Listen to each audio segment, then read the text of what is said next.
todos amigos de la Sociedad Psicoanalítica de Caracas a nuestro primer conversatorio virtual en tiempos de coronavirus.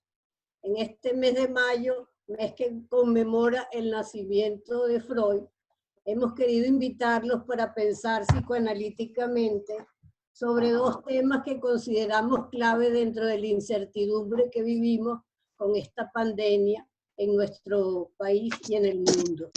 El psicoanálisis encara lo social y el tratamiento online de adultos, adolescentes y niños. También recordamos que Freud perdió una hija en la pandemia de 1918 de la gripe española. El ser humano sobrevive a pesar de su vulnerabilidad y siempre con el empuje de la pulsión de vida se reinventa. El psicoanálisis siempre vigente. Le doy la palabra a la doctora Mari Carmen Míguez, nuestra directora científica, quien va a moderar este evento. Muchas gracias. Hola, muy buenos días a todos. Muchas gracias por estar aquí conectados. Yo voy a ser la encargada de moderar esta actividad el día de hoy. Una actividad que hemos planificado con mucho amor y con mucho gusto para todos. Y que hemos pensado en dos partes. Una primera parte una primera parte o primera mesa en la que nos hablará Alicia Leice y Manuel Llorens. El título de su mesa, a ver, ya va, que no lo veo por aquí en cámara. El título de su mesa se llama Una conversación con la incertidumbre, pensando el psicoanálisis de cara a lo social.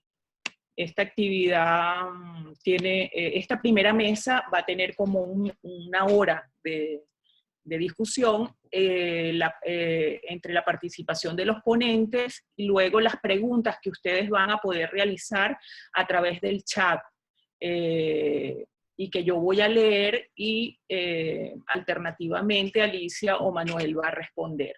Luego de cerrar esa primera mesa, vamos a ir con la segunda, que se llama la práctica psicoanalítica a distancia, reflexiones clínicas y técnicas del trabajo con adultos y niños, que va a estar a cargo de Rómulo Lander y Axeguiño Zuluaga, Uribe de Zuluaga.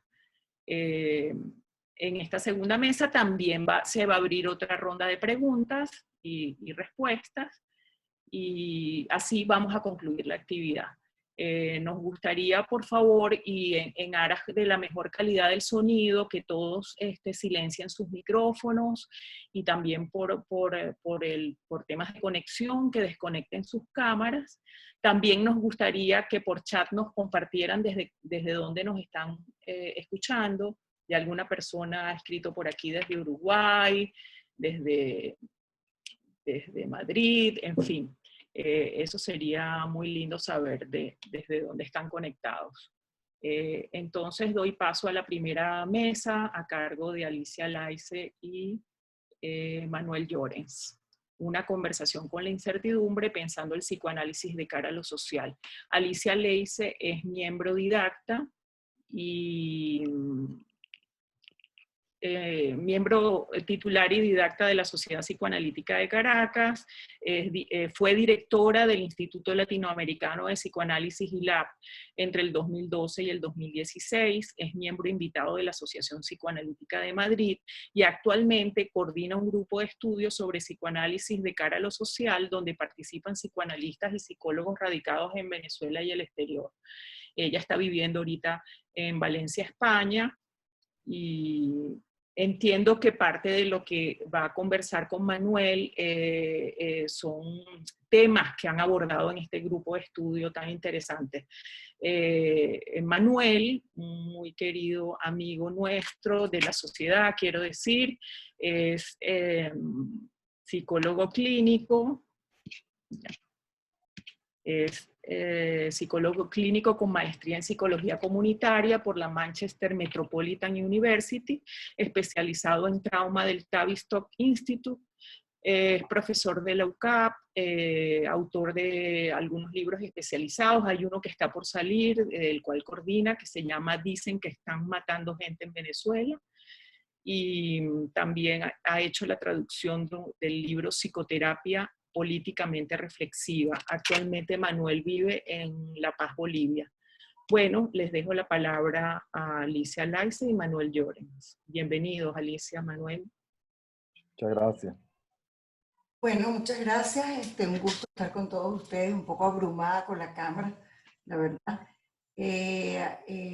Lo primero que tengo que decir es que el trabajo original que respalda las ideas que hoy traemos fue un trabajo que se publicó en un periódico digital venezolano a pedido de Manuel, y unos cuantos de nosotros del grupo de estudio contribuimos con nuestras ideas. Él lo editó y salió hoy.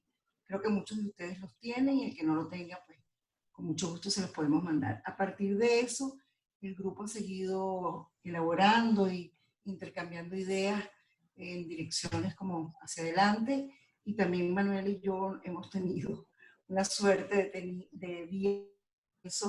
de intercambio entre nosotros, que realmente ha sido un gusto. Es un gusto trabajar con Manuel.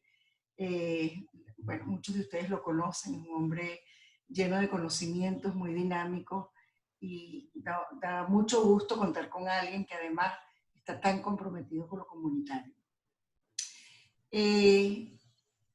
Nosotros en el año 2003 en Caracas organizamos un grupo, bueno, yo tengo un grupo de estudios desde hace 30 y pico de años con temas psicoanalíticos, pero en el 2003, que ya había un proceso severo de desestabilización social en Venezuela, decidimos, o sea, separaron mucho las cosas, el trabajo, etcétera, no por pandemia, sino por pandemia política, y decidimos orientar nuestras temáticas psicoanalíticas en una dirección de lo que en ese momento llamamos el Freud social, con trabajos como el malestar en la cultura, por qué la guerra, psicología de las masas, el porvenir de una ilusión, y a partir de ahí indagamos en una bibliografía que curiosamente descubrimos que es muy extensa, una bibliografía de autores psicoanalíticos contemporáneos, algunos van a ser mencionados también por Manuel, y por ahí enfilamos nuestro estudio en la idea de que el sujeto social, un personaje que queremos destacar en nuestras palabras, es un sujeto que está en el limbo, que estaba en el limbo, y que a nuestro parecer todavía sigue bastante en el limbo, y que nos convoca a nosotros, terapeutas y psicoanalistas, a ampliar nuestra escucha para ver de qué padece el sujeto social y qué trae a nuestro consultorio, cómo darle voz a ese sujeto y cómo escucha el analista ese discurso. El grupo social, por llamarlo de alguna manera, el entorno social, da suministros narcisistas al sujeto que tienen que ver con la pertenencia, con la visibilidad, con la valoración. Y hemos encontrado, bueno, ahora ni hablar, pero desde la época en que nosotros estuvimos trabajando en estos temas, ya en Venezuela sufríamos de eso, y en otros países han sufrido de estas cosas en distintas épocas y por distintos motivos. El punto es que el sujeto, para nosotros psicoanalistas, está atravesado por el inconsciente. No quite los anteojos, me veo más guapo. Está atravesado por el inconsciente, pero el sujeto está atravesado por la realidad. El sujeto es con el otro, el sujeto es con la realidad. Y ver cómo interviene, quién es el sujeto, cómo interviene la realidad en él, cómo afecta su organización psíquica, cómo interviene, cómo lo interroga, cómo lo vulnerabiliza y cómo lo sintomatiza, son cosas que nos ocurren. Descubrimos, cosa que está descrita en muchos otros artículos, que el sujeto de análisis o el sujeto de psicoterapia tiene un discurso fuera de la sesión y otro dentro. Fuera de la sesión comenta con horror lo que está viviendo, sus angustias. Por supuesto, cuando está sobre el tapete, como ahora, lo comenta dentro y fuera, pero habitualmente lo comenta más fuera que dentro. Es como si hubiera el entendido, a mi manera de ver, el malentendido, de que dentro tiene que hablar de otras cosas y fuera es que corresponde que se hable de lo que está pasando socialmente. Y de esta manera no se le pone palabra, no se le da lugar a ese sujeto que progresivamente tiene mucho más sufrimiento social, ¿no? El sufrimiento social, por mencionar alguna cosa, está lleno de violencia, guerra, fundamentalismo, maltrato, tortura, dictaduras, terrorismo, corrupción infancia abandonada, por nombrar unas pinceladas, pues, no gordas, pero pinceladas, porque hay mucho más, ¿no? Entonces, ¿cómo vive el sujeto esto? ¿Cómo interviene en él? ¿Cómo cara y acuesta con estas situaciones? Es algo que a nosotros nos interesa poder hablar. Hoy por hoy padecemos de una crisis sanitaria de proporciones gigantescas, que a nuestra manera de entenderlo y de elaborarlo en el grupo es un acontecimiento.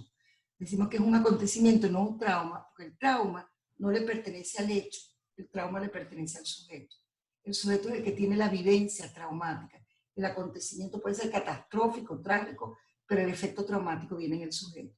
Entonces, a nosotros nos interesa ver qué referencias, quién es él en el medio de toda esta situación, cómo lo vive, qué se le altera, cuáles son sus referencias. Por lo pronto, las espacios temporales, hoy por hoy alteradas, dónde continúa, qué espacio dispone, de qué trata la distancia social. A ver, Manuel, ¿cómo lo ves tú? Sí, las preguntas que trae Alicia, que hemos ido discutiendo en el grupo de estudio, por supuesto no son preguntas nuevas para el psicoanálisis, aunque sí es interesante que a veces otras iniciativas históricas dentro del psicoanálisis que también abordaron lo social quedan un poco en el olvido, ¿no?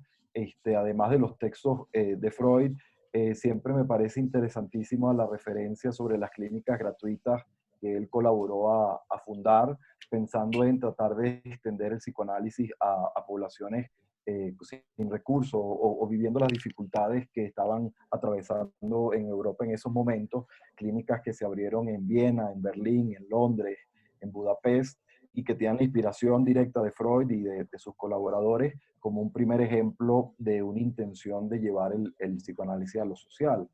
Pero más cerca tenemos, por supuesto, la experiencia del Cono Sur y de muchos psicoanalistas intentando lidiar con el drama que les tocó atravesar con las dictaduras militares. Muchos hablaron de tratar de hacer psicoanálisis sin diván, y ahí estuvieron haciendo y discutiendo temas que son relevantes para nosotros en algunos de estos contextos. Igualmente en Estados Unidos hay algunos agrupaciones interesantes. Hay un grupo que se juntó hablando de psicoanalistas en trincheras, hablando de temas de violencia escolar, como estas matanzas que han sucedido entre los colegios y terrorismo, que muestran el psicoanálisis orientado hacia alguna de estas problemáticas. La pandemia en particular nos interroga a todos, pero pues la pregunta es, desde el psicoanálisis, ¿hay algo que decir en particular que sea distinto a lo que podrían estar diciendo otros discursos psicológicos que son útiles, que hemos visto una avalancha de materiales que han aparecido en Internet? Pues nosotros creemos que sí, que hay algunas manifestaciones que son particulares y que el psicoanálisis ayuda a dar cuenta de ella con más efectividad que otras. Por ejemplo, expresiones de omnipotencia. Hemos tenido unos presidentes que nos han dado unas muestras clínicas muy interesantes, con Bolsonaro diciendo que los brasileños eran inmunes al coronavirus porque comían hasta de las alcantarillas y no se enfermaban, y después ahora tiene una crisis política en parte por esas declaraciones previas, o López Obrador, que también desafió mucho al comienzo las recomendaciones y salía besando a la gente en público y toda la cosa. Creo que algunas expresiones de omnipotencia son relevantes. Pero después también hemos conversado sobre el tema de cómo quedan ubicados los migrantes venezolanos en medio de la crisis pandémica y cómo ha habido cierto aumento de expresiones de discriminación y de señalamiento de los migrantes como posibles entes de infección, que también tienen una carga subjetiva y que entendemos que la discriminación y la xenofobia se puede explicar en alguna medida desde el psicoanálisis, colocando afuera las cosas que quiero controlar, porque la amenaza de vulnerabilidad generada por la pandemia, pues genera una angustia que no sé qué hacer con eso. Entonces, esos temas son temas para nosotros centrales. Igual que nos imaginamos que debe haber temas de duelos complejos que aparecerán en los meses siguientes por las difíciles circunstancias en que se despidieron algunos de los familiares que tuvieron víctimas dentro de sus familias, están teniendo. Y finalmente, nada más el hecho de que un medio de comunicación nos pida una colaboración y nos interrogue, pues creemos que el tema de esta avalancha de información que ha aparecido, de conciertos, de ofertas por internet, una psicoanalista argentina hablaba de la experiencia de embuchamiento, de que sentía que también estaba como sobretomada por la cantidad de ofertas, pues la necesidad de expertos creo que es algo de lo que habla el psicoanálisis, la búsqueda de un saber que nos puede ayudar a, en la fantasía, calmar la angustia. Creo que son temas que nosotros podemos ayudar a abordar. Alicia, ¿querías agregar algo a Manuel? A lo que bueno, dijo yo Manuel. continúo en el contrapunto que hemos armado entre los dos. Yo continúo, ¿no? Pero bueno, está hablando Manuel de la pandemia y hay una frase en el artículo que publicamos que me gusta mucho, que dice que la pandemia muestra cuán cercano es el vínculo entre los seres humanos, paradójicamente, porque todo ha caído, como decimos, o sea, todo ha caído como por rebote, de alguna manera, a lo largo del mundo, ¿no? Lo cual muestra que la globalización también deja efectos de cercanía entre los seres humanos, ¿no? Es como si se hubiera detenido el planeta, decíamos. Todo quedó intervenido, los transportes, los sistemas de alimentación, incluso el modo de saludo, toda una cantidad de chistes alrededor de eso, y que ahora tenemos en común como el uso de la mascarilla, además de la distancia social, las escaladas, yo no sé cómo será en otros países, pero aquí en España, en el medio de toda la tragedia, se hace humor. Tú puedes ya ir a la fase 1, yo todavía estoy en la fase 0, como si estuvieran raspado o algo por el estilo, o sea, como que cuáles son las condiciones que nos acercan y que de alguna manera efectivamente invitan como a pensar juntos, ¿no? A que las vacunas se están tratando de producir en diversas partes del mundo. No sé si habrá terrorismo de producción de vacunas, pero probablemente también hay colaboración y aportes entre los investigadores. Ahora, desde el punto de vista nuestro, la pandemia, como cualquier tragedia o catástrofe social, produce en el sujeto un efecto de regresión, porque el sujeto tiene como dos ejes con el cual mantiene su vida: la sobrevivencia y el deseo, la necesidad y la elección, lo que lo, digamos, como que lo que lo satisface en lo inmediato y el proyecto. Y lo que ha ocurrido es que hemos regresado de alguna manera, hasta por razones de confinamiento, a una cuestión de sobrevivencia, a cuidarnos, a que no nos dé gripe, a que no se nos pegue, a apartarnos del otro, a comprar comida, a tener medicina, es decir, a procurarnos como lo básico que nos corresponde, a renunciar a todo aquello que nos pueda exponer, con lo cual los proyectos se caen o se detienen, en el mejor de los casos. Hay proyectos laborales que se caen, la gente tiene como cosas entre manos culturales o científicas o de investigación o docentes. Y eso queda, por ejemplo, nosotros hemos vivido pacientes que continúan sus procesos, pacientes que paran sus procesos, incluso algo que yo oía algunas veces en Venezuela que era, no, yo ahorita no puedo pensar en nada. Yo mientras esto está pasando, yo paro. Luego yo retomo. Es decir, como si se tuvieran que hacer como una especie de paréntesis. Pero simultáneamente, Janine Puyé, doctora impresionante, no sé si alguno de ustedes la pudo ver con sus 92 años hablando frente a esta situación. Ella propone que si bien la vida genera muerte, de la muerte también se generan formas de vida. Y eso me parece importante porque simultáneamente hay un músculo creativo que apuesta, que yo creo que tiene que ver con la dialéctica pulsional vida-muerte que todos portamos y que nos lleva a inventar, a ver qué hacemos, a tener este tipo de comunicación. Yo creo que la emoción que particularmente los venezolanos tenemos de reunirnos en este Zoom es encontrarnos, es escucharnos, es volvernos a ver. Y bueno, yo orgullosísima que invité a algunos colegas de aquí de Valencia y de España, que no sé quiénes estarán, para que nos conozcan, para que nos vean dialogando, porque o sea, es lo que sigue, es el entretejido de la vida que nos anima, ¿no? Y bueno, de nuevo, que aunque lo voy a decir en la última cosita que me toca, es como la importancia de nosotros como posición analítica de hacer el lugar a la palabra del sujeto. Lo que siente, lo que piensa, lo que no ve, lo que lo amenaza, lo que ve como siniestro, pero no, bueno, ya se lo diré luego. Pero solamente para comentar que defensas tenemos que tener. Si no tuviéramos defensas, no habría manera que pudiéramos continuar. Y tenemos que tener cierta negación, cierta idea de que nosotros vamos a poder con esto, cierta omnipotencia. Pero, ¿qué pasa con las defensas? Que se radicalizan, que nos ponemos en bloque, nos hacemos coraza para no ver, para no sentir, para no escuchar, con lo cual restamos posibilidades a que, sabiendo en lo que estamos parados, podamos encontrar alternativas. ¿Qué dice Manuel? Sí, sí, en ese sentido, una de las cosas que hemos destacado y que está señalando Alicia allí es que, bueno, nos coloca frente a la vulnerabilidad y que uno de los grandes temas es cómo está reaccionando el individuo, pero también el colectivo a esa experiencia de vulnerabilidad a la que está enfrentado como de manera muy, muy irremediable. Decía una de las colegas del grupo de estudio que estaba en una reunión en Estados Unidos de psicoanalistas, y Otto Kernberg decía que una de las cosas que observaba era cierto narcisismo roto en esa sensación americana de país fuerte, ¿no?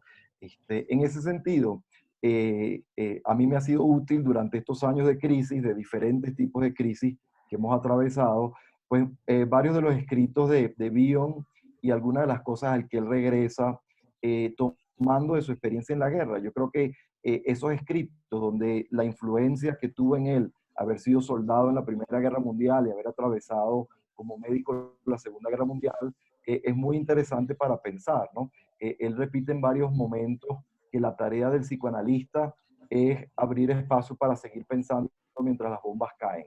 Y esa frase me parece muy contundente, y él se refería a bombas metafóricas, pero también porque le había tocado tener que lidiar con afectos muy intensos en momentos de crisis con bombas reales, ¿no?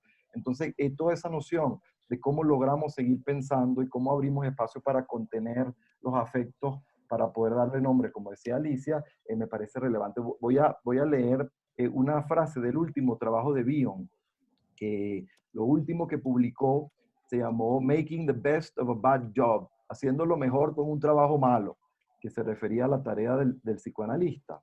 Y de nuevo dice, el objetivo es continuar pensando con claridad, sin importar cuán atemorizante o adversa es la situación. Me parece que es muy contundente. Y es muy interesante que ese escrito lo termina con una última frase. Lo último que escribió en su vida es: la guerra no ha terminado aún. O sea, que el impacto de vivencias tan intensas en su obra está hasta el último momento. Alicia.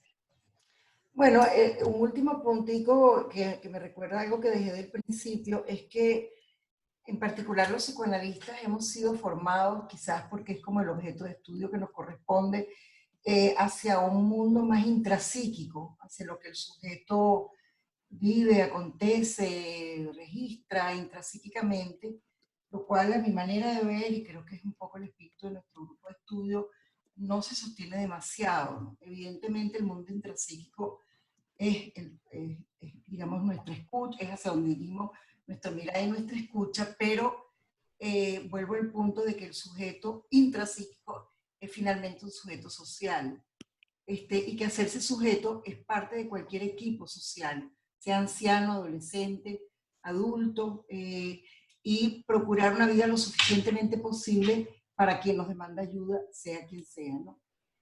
Entonces, creo que también hay una frase que me parece que es muy pertinente, que no es pensar al otro, no es pensar al paciente, o no es que el paciente se piense, es pensar con el otro, que tiene que ver con la red de trabajo que se arma entre analista y paciente, entre terapeuta y paciente, como una manera de desmontar una realidad que tiene que ser significada. Ese es el otro punto, ¿no?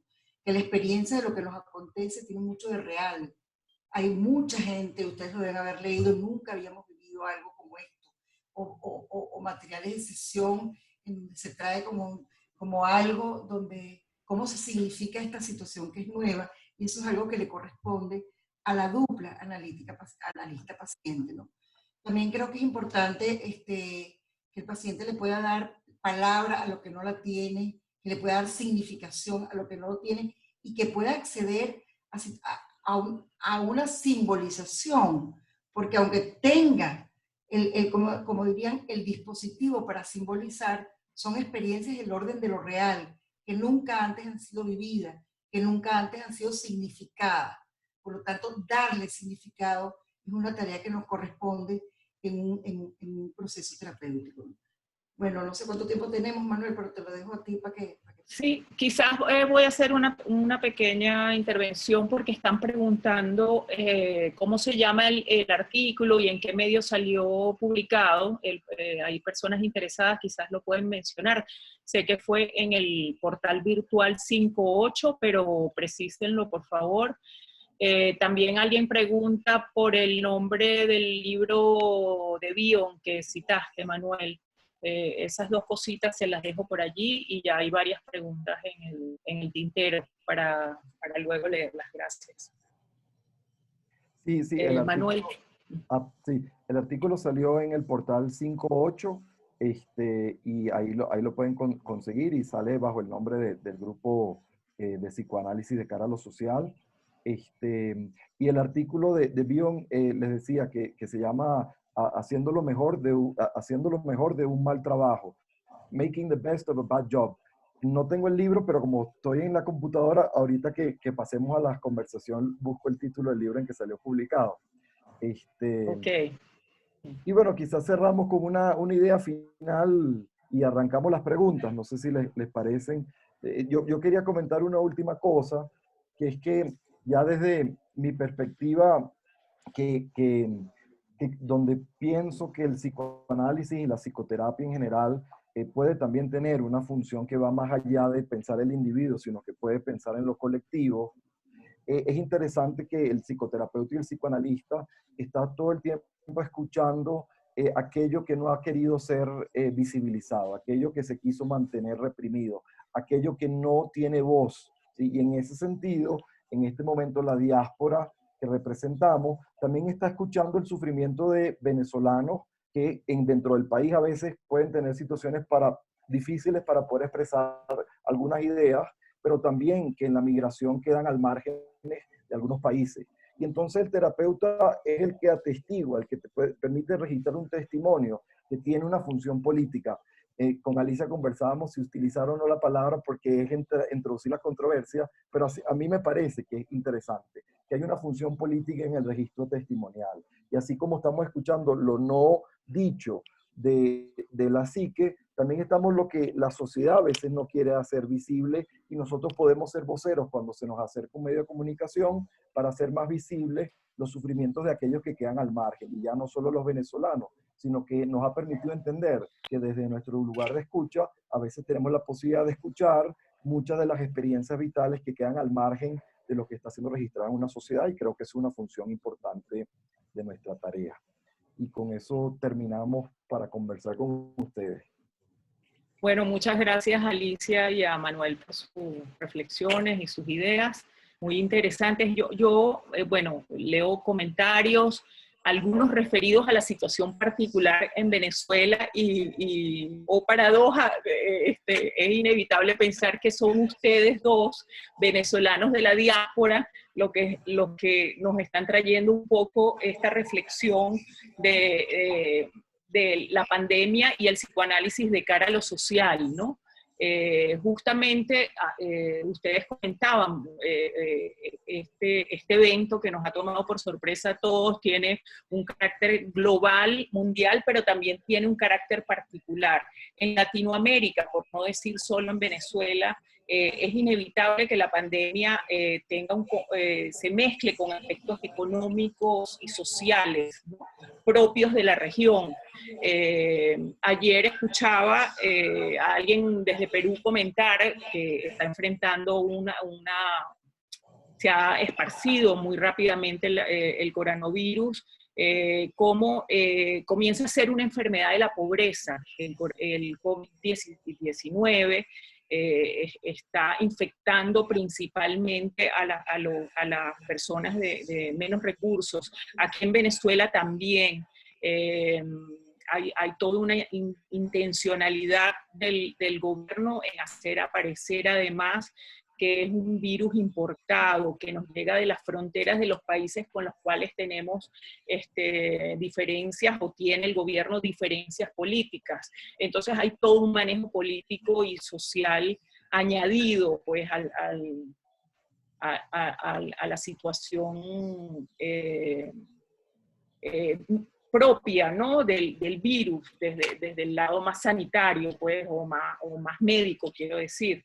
Eso es interesante. En Venezuela, además, enfrentamos una cantidad de otras dificultades que hacen a veces, incluso para algunas personas, que quede en segundo plano el tema del contagio en sí mismo. Hay una importante parte de la población que no puede respetar las medidas de confinamiento porque tienen que salir a buscar el sustento diariamente, ¿no?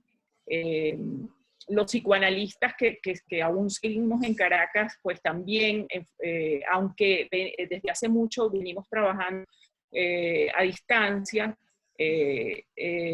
enfrentamos dificultades particulares. Adriana Prengler preguntaba por allí cómo hacemos con la conexión por internet, que se cae tanto y es tan difícil. Bueno, ustedes están afuera, también tienen sus pacientes que todavía residen en Venezuela, pero creo que los venezolanos hemos tenido que echar mano de la creatividad, hemos tenido que flexibilizarnos y de alguna forma, pues, peleamos todos los días, ¿no? Por seguir pensando, como parafraseando a Winnicott, seguir vivos, seguir sanos y seguir despiertos y pensando y reflexionando por nuestras circunstancias, ¿no? Por lo que nos acontece. No sé si quieren comentar algo, ustedes que están desde afuera, cómo ven, cómo perciben, porque eso es un punto, no es lo mismo estar aquí que estar afuera. El lugar desde donde uno se ubica le permite ver ciertas cosas y otras no. No sé, ustedes como venezolanos afuera, ¿cómo ven el tema aquí en Venezuela, tanto desde el punto de vista del nivel de ayuda que necesita la gente, ¿no? En lo psicológico, en lo emocional, en lo subjetivo, en la posibilidad de pensar, como también de las condiciones reales económico-sociales?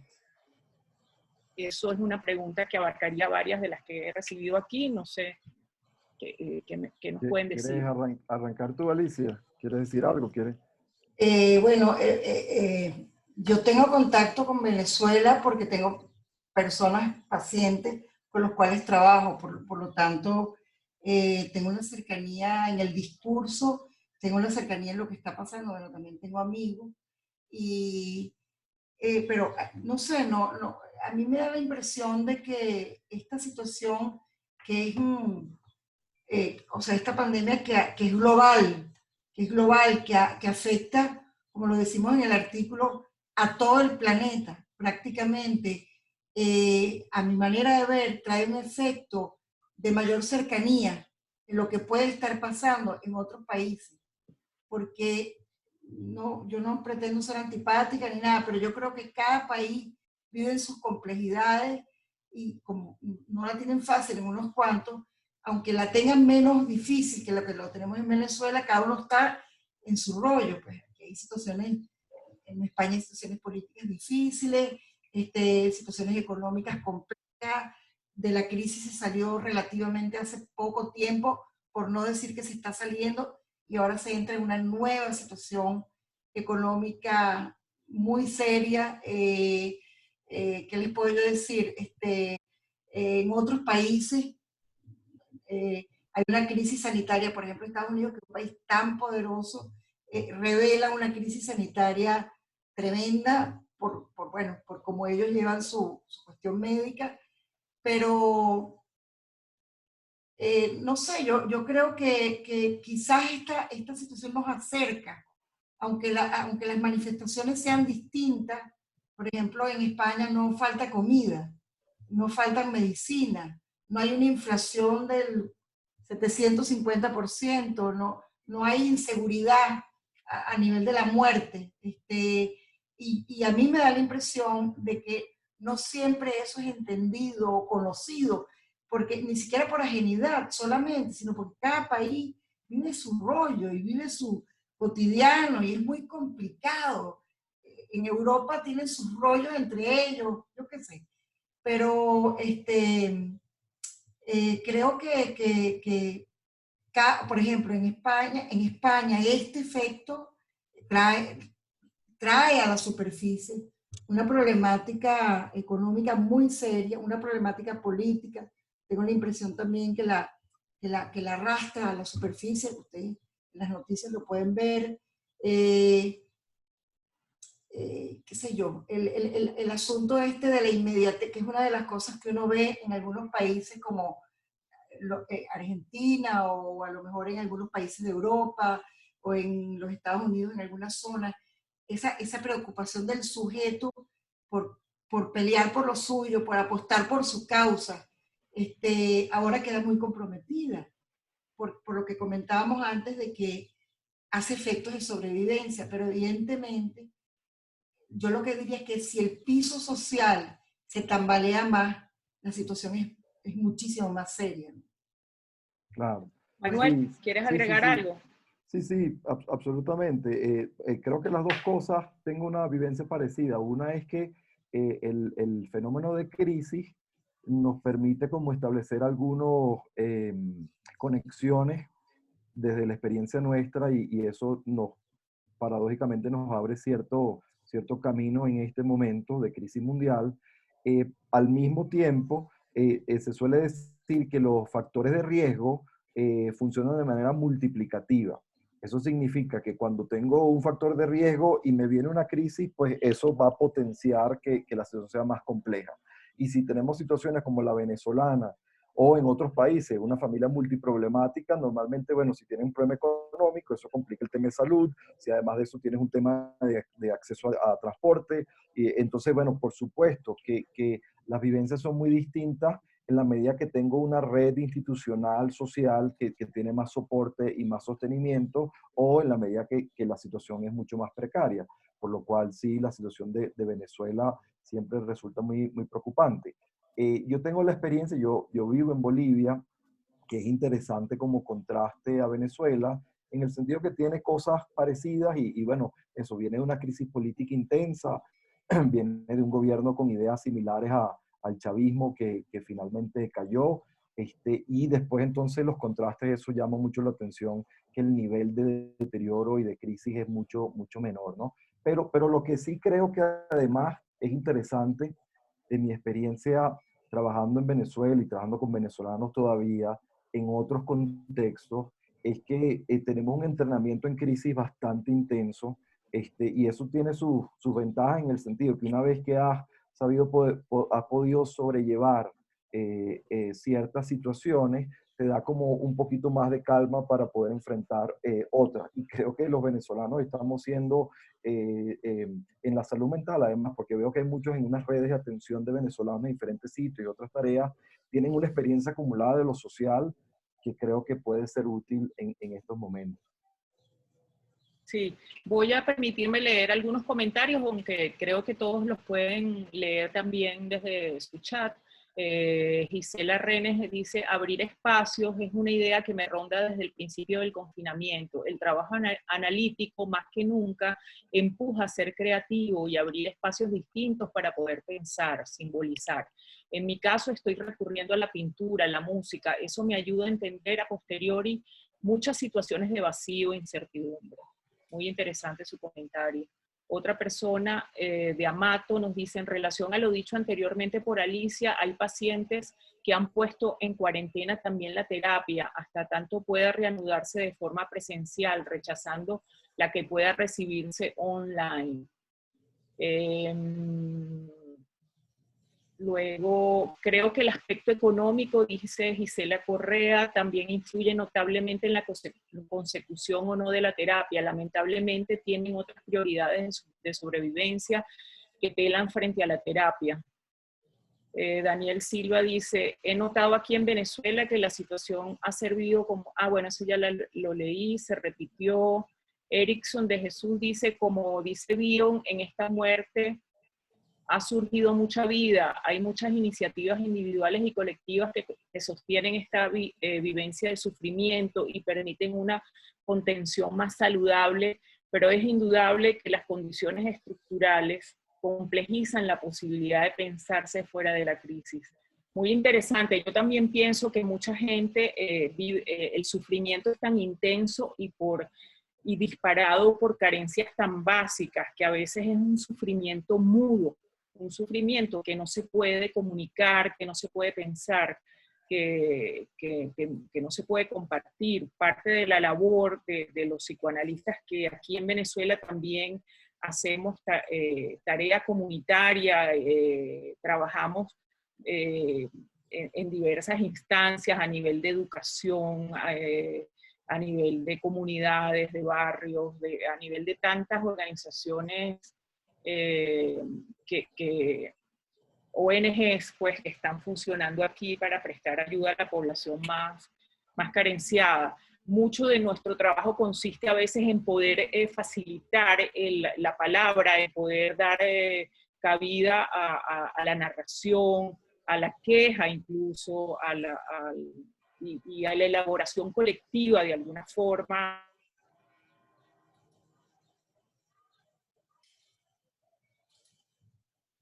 Se nos fue el audio de Mari. Se te fue el audio, Mari Carmen. Vamos a esperar un momentico a ver si retoma. Ok, se desconectó. No sé si Manuel, en relación a lo que ella estaba planteando, o Alicia quiere comentar algo, y esperamos a que ella se reconecte. ¿Tú tienes alguna cosa, Alicia? Comentar. Bueno, ahí está Mari Carmen, ahí está Mari Carmen. Ok. Uy, pero no se te escucha. Tienes el micrófono apagado, Mari Carmen. Estoy aquí, Ajá, ya. ajá. Una muestra en vivo de lo que estábamos hablando. Se me cayó la conexión, disculpen, tuve que conectarme a una red alternativa. Pero bueno, les decía esa idea de poder facilitar la palabra, el pensamiento, la narración y la creación, digamos, de un discurso colectivo que nos ayude también a pensar. Decías, Manuel. No, Alicia iba a comentar algo. ¿Qué fue lo que preguntaste, Manuel? No, yo no pregunté. Bueno, hay un punto, bueno, a mí personalmente me encanta que, me acuerdo lo que decíamos en la sociedad, me encantó tu trabajo es muy bueno, no sé si se acuerdan. A mí me gusta mucho que esta convocatoria, que bueno, que no es que sea gigante, es lo que hemos podido hacer, y le agradezco profundamente a la directiva de la sociedad, vengan personas de otros países también.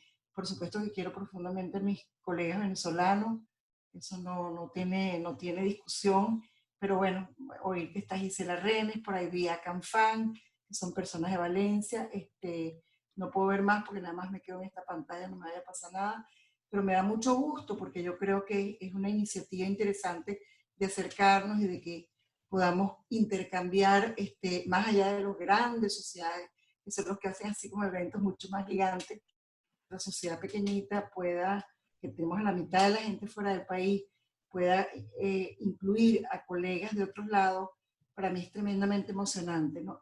Yo, la verdad es que, bueno, muy cortito, soy de Venezuela, aunque yo viví tengo padres de afuera, mi padre, y viví 3 años de mi niñez en España, precisamente, en la España franquista. Pero, por lo tanto, la emigración para mí era un concepto más teórico que vivido por mí directamente, aunque mi padre sí llevó su emigración bastante cercana a nosotros. Y pienso que también algo que pertenece, y eso puede hablar del grupo de estudio, a nuestra condición de migrante, es apostar por alguna forma de continuidad. Nuestro grupo de estudio no es discriminatorio ni mucho menos, sino que además se dio así, pues tiene 8 personas, 8 colegas, que son todos venezolanos, no es que seamos chauvinistas ni nada de eso, pero se dio así, que están en el mundo. En Canadá, no sé si están todos conectados hoy, pero están en Canadá, están en Estados Unidos, están en España, están en Bolivia, están en Chile y Venezuela, no sé si me escapa algún país. Y bueno, es como procurar, y además esto fue promovido, ni siquiera fue promovido por mí, fue promovido por Ione, una de nuestras integrantes, que es como una manera de cargar a cuestas nuestro pensar analítico y nuestro discurrir, y nuestra, que es una manera, pero la emigración, porque la emigración es un proceso duro, y yo creo que con esta pandemia, no sé cómo lo vive Manuel o otros que están fuera, se subraya, pues algo pasa, es algo así como que tú te vas integrando y metiendo, yo me siento muchísimo más integrada, por eso están aquí algunos, pero algo pasa del orden de la pérdida y de la o sea, como de la ida de los referentes que se mueven. No sé si eso tiene que ver con lo que estamos hablando o no, pero yo lo quería decir. Sí, leo aquí otro comentario de Gabriela Vargas que dice: buenos días, me resonó muchísimo lo que comentaron del aspecto regresivo ante la crisis. Lo comento por la sensación de irrealidad que he sentido ante la situación con mi círculo cercano. También lo he observado. Me queda la idea de que la significación de realidad, pero ante qué realidad nos enfrentamos y cómo la elaboramos, se pregunta. Además, me llama mucho la atención que el psicoanálisis apuesta fundamentalmente a la palabra, pero no este espacio de tanta incertidumbre. En este espacio de tanta incertidumbre se han abierto más puertas a las imágenes y los símbolos, de manera que se observa muchísimo en redes la canalización que se está haciendo por las artes, pintura, fotografía y música. Me pregunto entonces cómo se escucha esta nueva palabra en el análisis, o en tal caso, cómo se interpreta esos silencios pintados, refiriéndose sí a las otras formas de elaboración que no son solo la palabra, ¿no? Sí, es muy interesante la pregunta a ver, cuando se nos acerca, porque realmente fue una petición del medio de comunicación, a ver si podíamos escribir algo desde lo psicológico, no lo pidieron de lo psicoanalítico, para la pandemia. La primera sensación mía fue, o sea, esto apenas está sucediendo y yo estoy apenas como pudiendo empezar a pensar sobre esto, ¿no?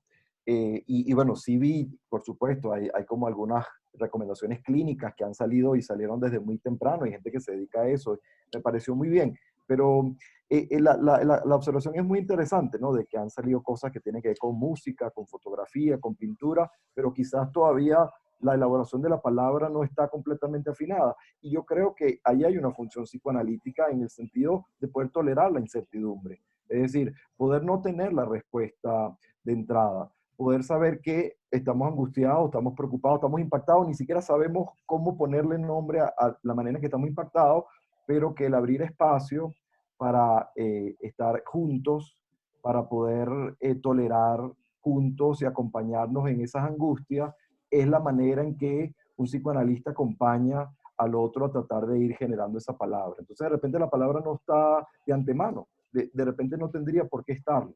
Y de repente lo que tenemos es que seguir escuchando y escuchando esa música, escuchando esa pintura, y seguramente ahí vendrán algunas elaboraciones de nuestra parte, ¿no? Sí, yo también incluso pienso que estos espacios virtuales que se han abierto con esta crisis del COVID, son como espacios transicionales a la manera de Winnicott también, que es un autor que me gusta mucho, o sea, espacios donde podemos ir construyendo justamente nuevas representaciones de todo tipo, ¿no? No solo el lenguaje hablado, también es el lenguaje visual, el lenguaje pictórico. Más adelante, Atseguiñe nos va a traer el trabajo con niños en esta coyuntura que es súper interesante porque justamente con los niños que se trabaja con juegos, se trabaja con imágenes, con dibujos. Bueno, ¿de qué manera se reinventa todo esto en este tercer espacio, en este espacio compartido que es el espacio virtual? Y que es una posibilidad de elaboración completamente, pues, ¿no? Ahora Entonces, sí, me Manuel, vino, dime.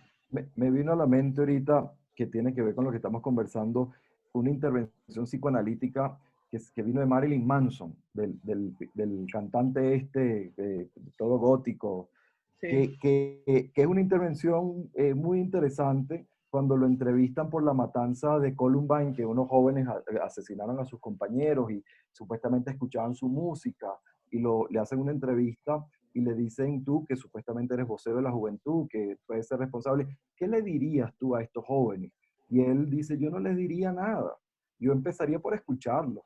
Creo que aquí hace falta escucharnos un poco y saber qué estaba pasando allí antes de que yo salga a saber qué es lo que hay que decirle. Tenemos una necesidad de salir a decir sin antes haber entendido de qué se trata lo que estaban viviendo estos jóvenes. Y es una recomendación muy sencilla, que es un poco la postura de nuestro trabajo, pero ante la angustia quizás hay una petición de respuestas ya preelaboradas, ¿no? Sí. Aquí alguien, Mariela Fer, pone: el boom de las redes sociales nos ha dejado prácticamente a la intemperie ante una tempestad de información e imágenes en esta crisis sanitaria. La verdad es que sí, también hay una avalancha de información que exige cada vez un mayor criterio, el hecho de poder seleccionar, de poder tomar de cierta manera todas las informaciones que nos llegan y repensarlas, ¿no? No por el hecho de que circulen tweets, posts, información de portales a veces no tan certificados, pues uno tiene que tomar eso como un punto de verdad. Entonces, es un trabajo adicional, por supuesto, seleccionar toda esa información que nos llega y poder irla elaborando poco a poco y tomando lo que nos sirve y lo que no. Nos quedan 5 minutos, Alicia, Manuel, no sé si quieren redondear algo final. Han quedado muchos comentarios afuera, pero se nos fue el tiempo. Yo quería decir dos cosas, una mía y una respondiéndole a la persona anterior, o por lo menos intentando arrimar alguna cosa. La mía la diré después, pero bueno, evidentemente los psicoanalistas, por lo menos dentro de nuestra línea, trabajamos más con la palabra, ¿no? Yo sé que los junguianos trabajan más con la imagen, ¿no? Pero es interesante la pregunta, porque yo sí pienso que el sujeto actual de un sufrimiento y de un padecimiento tan, tan inesperado, tan disruptivo y que ha irrumpido, era un poco lo que planteaba antes, ¿no? Creo que ha perdido o ve lesionada su capacidad de simbolizar. Ve lesionada su capacidad de simbolizar y por lo pronto la vida lo obliga a concretizarse. Y en Venezuela mucho más, pues. Hay que guardar agua, cuando me la corten yo tenga algo con que bañarme. Hay que buscar comida antes de que se agote. Aquí incluso, que hay comida y tal, han habido semanas en donde había fila para conseguir comida. Es decir, pero se regresa a una situación de sobrevivencia porque la vida realmente está amenazada. El problema es que la vida psíquica también está amenazada, porque la capacidad del sujeto de simbolizar se ve como alterada o por lo menos intervenida por los sucesos traumáticos que están ocurriendo. Por eso es que me gusta pensar si este acontecimiento pandémico, universal, rebota también sobre otras situaciones de piso muy vulnerable y con qué cuenta el sujeto, ¿no? Entonces, en oportunidades, como decía Manuel, yo creo que nuestro diálogo con el paciente es que él pueda poner en palabra o en dibujo. Pues finalmente, para la colega que lo pregunta, el dibujo es una forma de palabra, es una forma de representación, aunque nuestro trabajo con el dibujo sea poner a hablar el dibujo. Pero yo creo que un trabajo que nosotros tenemos es contener, pero también recuperar, ¿cómo se llama eso? Tuétano simbólico, porque se ve como muy atacado, porque la avalancha de daño es tan fuerte que cuesta, ¿no? Por eso es que hablaba, que era un poco lo que yo quería agregar, que está por acá. digamos como que el trabajo nuestro también es, o sea, recibir lo que nos traen, pero también dar lugar a relatos, a narrativas, a intercambios, o sea, dar lugar a una representación, abrir un pensar, ir a por los sueños, es decir, todo lo que permita como hacer músculo de simbolización, que es la vía regia como de poder elaborar, de poder digerir, de poder procesar, ¿no? Gracias, Alicia. Manuel, unos últimos minutos para despedirse. Bueno, yo no lo hice al comienzo porque quizás no iba a poder después hilar las ideas, pero para mí es sumamente emocionante poder conectarme aquí con ustedes y ver todos los nombres y algunos de los rostros. Ahora al final podamos ver los rostros de mucha de la gente que está ahí querida. La sociedad me ha hecho terapia de muchas maneras y para mí eso, estar aquí y poder conectarme de nuevo con tanta gente querida, tanta gente que me formó, tanta gente que me enseñó cosas importantes, sin duda tiene que ver con lo que estamos hablando de la posibilidad de mantenernos conectados para poder pensar juntos. Y el grupo de estudio ha sido eso. O sea, yo por supuesto, hay cosas afuera que me han ayudado a entender otras cosas, pero regresar a los lugares donde tenemos un lenguaje común me sirve siempre mucho para poder ordenar otra vez muchas ideas que uno va construyendo como encima de la otra a través de los años, ¿no? Entonces, bueno, es muy emocionante estar aquí, estoy muy contento. Conseguí el título del libro donde está el trabajo de Bion y lo mando ahorita por el chat para los que lo preguntaron. Y nada, me despido agradeciéndole.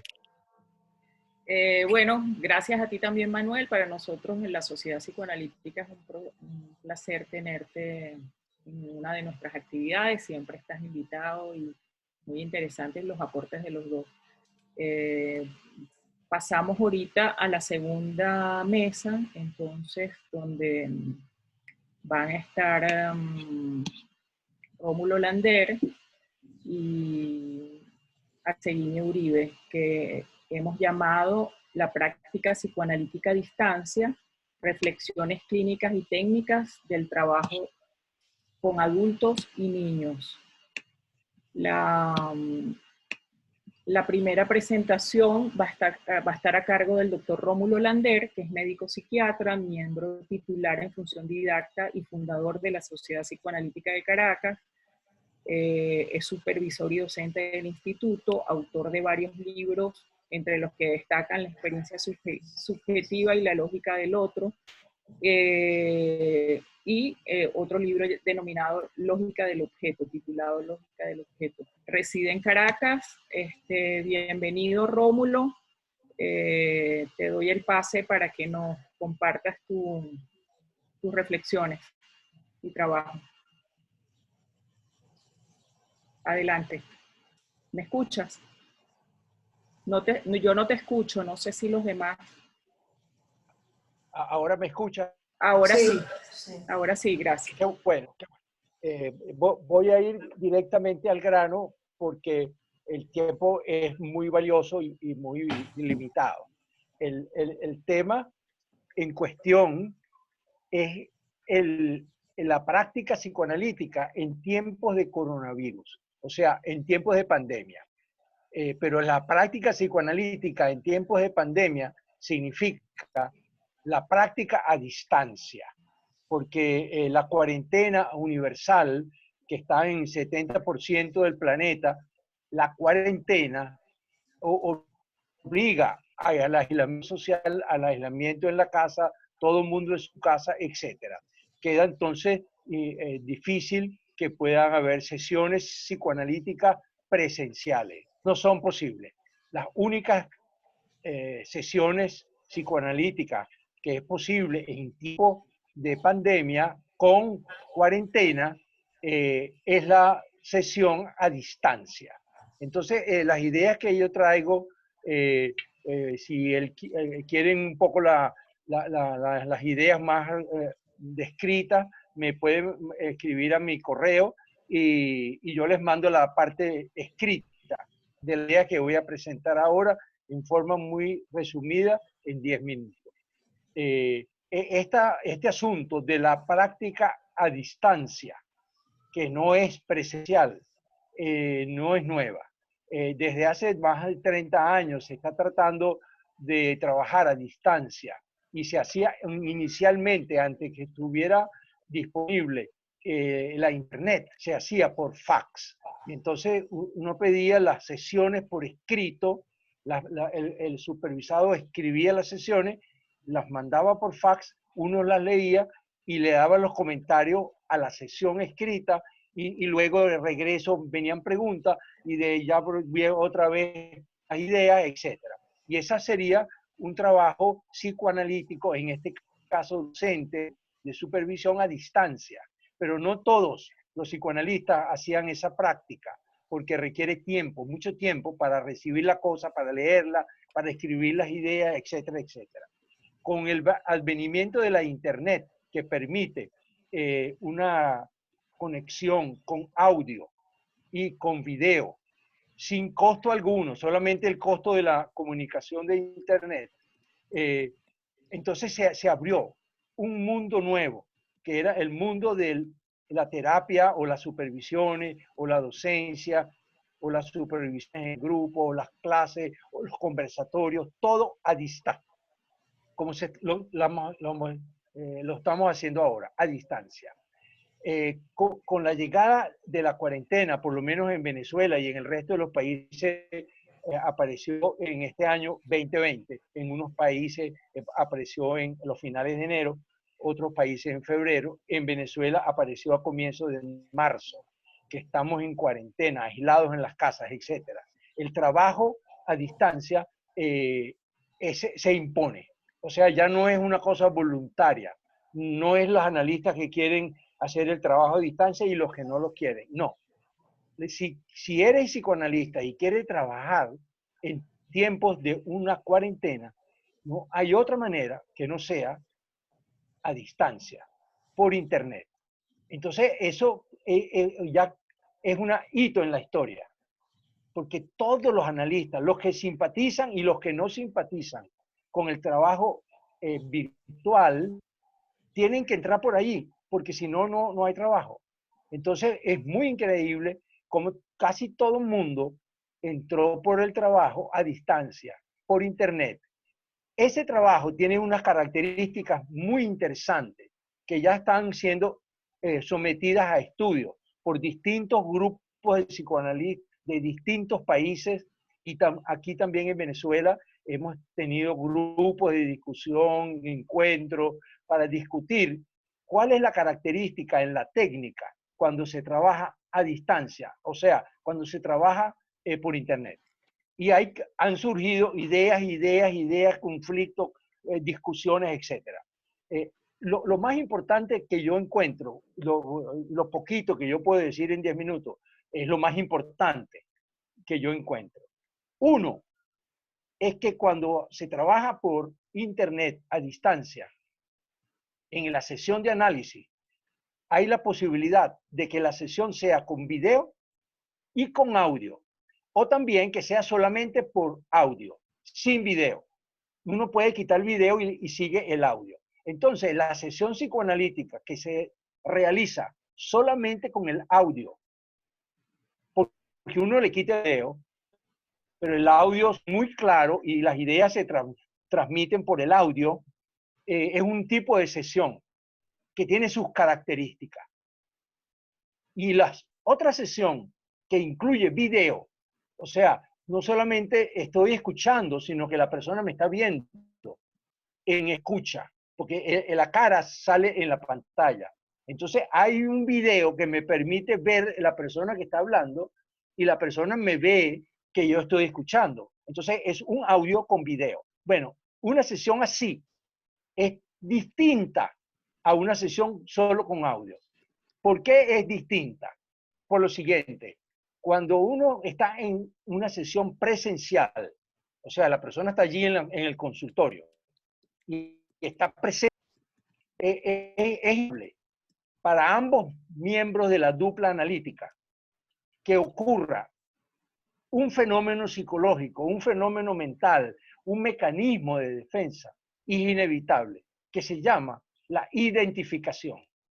Uno recibe al paciente está escuchando, pero inevitable imagen que no transmite las ideas las transmite el audio, pero la imagen transmite otra cosa, que es la presencia y las memorias del analista.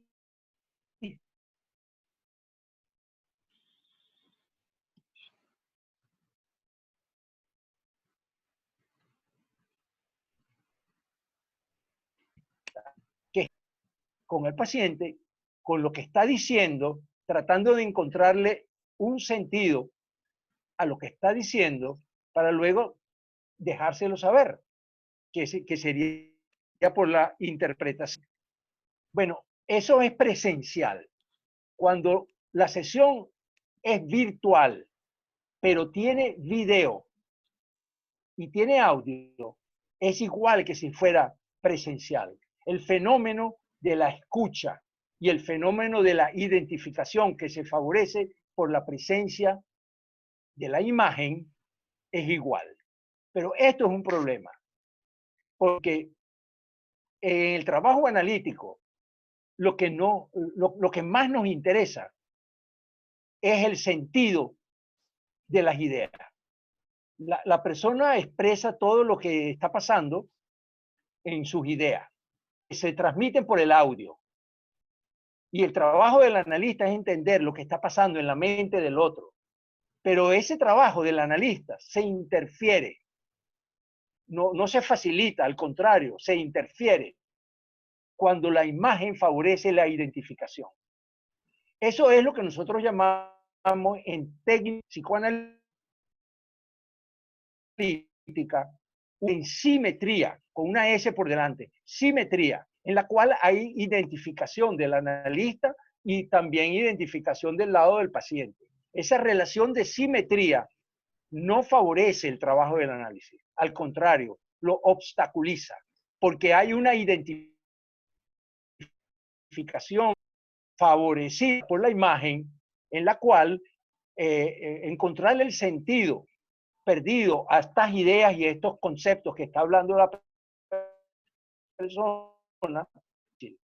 Si no hay imagen, lo que queda son el audio, más nada. Y el audio significa que uno está concentrado entendiendo lo que están diciendo. Y lo que están diciendo viene producto de la mente de alguien que está hablando. Y el trabajo es entender la mente del otro, a darle un comentario. Parece que está pasando esto, parece que está pasando lo otro, en la mente del otro. Uno queda tachado como persona, la mente de uno queda tachada, no juega papel ahí, no nada más que en el entendimiento o el intento de entendimiento de lo que está diciendo el otro. Ahí, cuando uno no se identifica con el otro, se llama trabajo en asimetría, o sea, con un A por delante. Asimetría. El trabajo analítico transcurre o debe transcurrir, es recomendable que transcurra en asimetría. Entonces, cuando vamos al trabajo de distancia por internet, hay dos opciones. Le quito o le pongo el audio. Si el video, porque el audio es permanente, pero le puedo poner o quitar el video. Si le quito el video, me queda solo con el audio. En mi opinión, esa relación favorece el análisis. Sin video, porque no hay imagen. La imagen es un obstáculo, no es facilitadora. Es al contrario, obstaculiza. Por lo tanto, si la sesión es con video, uno tiene que estar muy alerta de tratar de minimizar lo más posible el fenómeno de la identificación, porque hay imagen, hay video. Entonces, preferible es trabajar la sesión sin video, solamente con el audio. Las consecuencias de esto es que el silencio del analista es muy visible, más que en la sesión presencial. Cuando uno no habla, cuando uno no está escuchando, en la sesión a distancia, el silencio se impone. Es increíble. Cuando uno habla, lo poco que hable es como muy presente. El resto es silencio. Entonces, el primer efecto es que sin video lo que hay es un silencio. y personas hablando. El silencio favorece la escucha, y la escucha es lo que va a permitir que el analista entienda lo que está pasando del otro lado.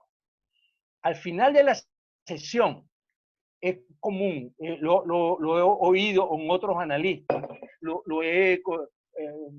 conozco porque lo hemos hablado con otras personas que también hacen sesiones a distancia. Al terminar la sesión, el analista está más cansado que si fuera presencial. ¿Por qué uno se cansa más escuchando en virtual, sin imagen, que cuando uno está presencial? Porque en la presencial la imagen está presente y el trabajo del analista para entender lo que está pasando es más fácil. La sesión que termina de 45 minutos es una sesión que no está tan cansado uno cuando es presencial, pero cuando es virtual uno se cansa el doble, porque ahí tiene que trabajar muchísimo más concentrado, más atento a todo el material que está produciendo el paciente. Estas ideas que estoy presentando aplican a análisis naturalmente de adultos, de adolescentes ya creciditos, y en el trabajo con niños, que yo no tengo la experiencia en estos 3 meses de trabajo con niños virtuales, yo creo que la presencia de la imagen va a ser fundamental.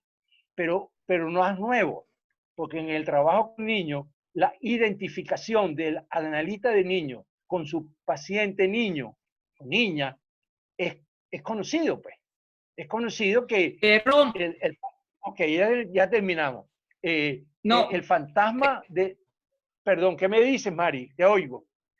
Sí, que vaya cerrando justamente ahora que estás tocando lo de niños para darle niña. Gracias. Perfecto, perfecto. Para poder retomar una segunda ronda. Muy bien. No estoy. Muy bien. La idea principal de la relación de asimetría, la relación de simetría, la relación de alteridad que es asimétrica en el trabajo presencial y en el trabajo virtual está claro. Pienso que me expresé con claridad. Hasta ahí todo. Quedan otros puntos que en otro momento y en las preguntas se pudiera agregar algo. Eso es todo, señor. Muchas gracias. Gracias a ti, Rómulo. Bueno, vamos a dar ahora la palabra a la doctora Atseguiñe Uribe, que es psicólogo clínico, miembro titular de la Sociedad Psicoanalítica de Caracas, supervisora y docente del Instituto de Psicoanálisis de nuestra sociedad, especialista en niños y adolescentes con muchos años y mucha experiencia en esta área. Ella reside aquí en Caracas y nos trae un muy interesante trabajo de su experiencia con los niños en estos tiempos que estamos viviendo. Adelante, Atseguiñe, bienvenida. ¿Me escuchan? ¿Me escuchas, Atseguiñe? ¿Aló? Atse, tienes que darle a... Atseguiñe, tienes que quitarle el... Poder poner audio. Disculpen, no me di cuenta. Ok, comienzo. Buenas tardes a todos los amigos de la Sociedad Psicoanalítica de Caracas. Es un gusto estar con ustedes. Les voy a hablar de mi experiencia con niños en tiempos de coronavirus. Como han dicho y como lo sabemos, nos sorprende un microscópico virus que atrapa a todo el planeta Tierra, colocándonos aparentemente en un callejón sin salida.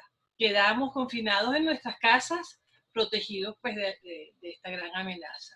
Nos toma desprevenidos, llega de una manera súbita e inesperada. Es un real sensible, acompañado de gran angustia, la angustia de muerte. Todos nos preguntamos si nos tocará morir. Algunos más negadores ni se lo preguntan. Pero bueno, la universalidad del conflicto psíquico es la propuesta original del psicoanálisis, en cuyo eje se encuentra la noción de inconsciente y de la transferencia. En la transferencia tenemos 2 vertientes, la vertiente del amor y la vertiente del saber. Y la transferencia, como sabemos, es el motor que mantiene el encuentro de esta dupla analítica, aún siendo virtual. Les voy a presentar una paciente latente que tiene aproximadamente 1 año y medio de tratamiento conmigo.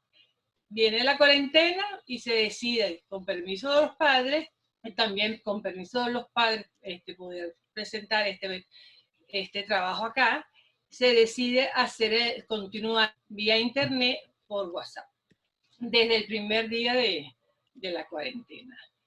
Esta es una niña con características de oposición, de terquedad, negativismo, rebelde. Hay frecuentes quejas desde el colegio por irrumpir y molestar a sus compañeros. Se impone de manera autoritaria, reta a la autoridad, muestra un poderío, más bien nos habla de su fragilidad, baja autoestima, piensa que no puede hacer las cosas, ni tiene derecho a algo bueno. En este nuevo encuadre, le dan una posición de poder. Ante cualquier situación, silencia el micrófono, apaga el video, sube y baja el volumen, cierra la sesión inclusive antes que yo la cierre. Es ella quien tiene el control.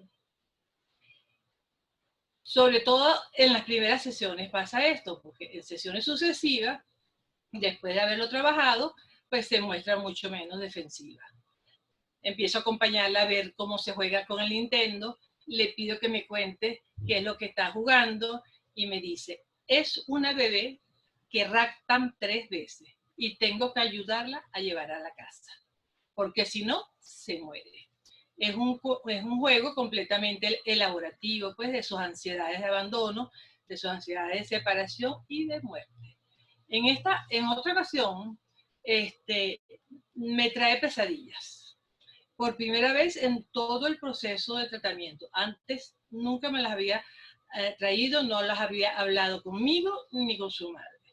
No eran reconocidas como problemas. Para que algo se convierta en síntoma es necesario que el paciente tome contacto con él, que se dé cuenta pues que algo está pasando, que algo le está sucediendo. Ella más bien lo banaliza con una actitud prepotente, yo puedo con eso.